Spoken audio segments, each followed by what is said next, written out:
6 tanda bahaya persalinan. Simak video saya sampai selesai agar menambah wawasan kita. Yang pertama, perdarahan lewat jalan lahir. Perdarahan yang berat ataupun tidak berhenti merupakan tanda bahaya yang serius. Perdarahan ini juga menandakan kondisi yang serius yang harus segera mendapat penanganan medis. Karena bisa saja terjadi plasenta previa atau plasenta letak rendah, solusio plasenta atau lepasnya plasenta dari dinding rahim, ataupun perdarahan postpartum atau ibu kehilangan darah lebih dari 500 ml pada saat proses persalinan. Bagian yang pertama, tali pusat menumbung atau prolaps tali pusat, di mana tali pusat keluar dari vagina sebelum bayi lahir. Ini berbahaya karena dapat mengurangi pasokan oksigen maupun nutrisi ke janin. Tangan menumbung adalah tangan yang melewati bagian kepala, jadi tangan yang keluar duluan.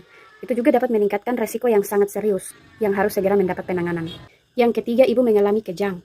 Ibu yang mengalami kejang saat pada proses melahirkan, jika terkait dengan eklamsi, itu merupakan kondisi yang harus segera mendapat pertolongan medis.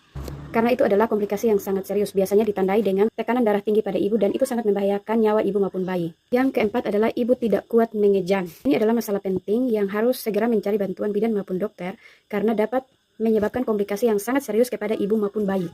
Ada beberapa faktor yang menyebabkan ibu tidak kuat mengejang. Yang pertama, ibu kadang mengejang tidak sesuai dengan aba-aba. Yang kedua, ibu berteriak berlebihan karena tidak tahan sakit sebelum bayi mau keluar, sehingga ibu kehilangan tenaga dan juga kelelahan.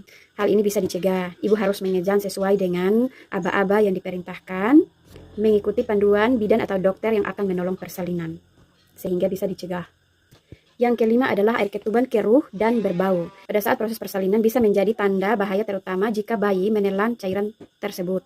Air ketuban yang keruh dan bau biasanya disebabkan oleh beberapa hal seperti infeksi, chorioamnionitis, terus mekonium atau kotoran janin, atau pada janin seperti anemia hemolitik.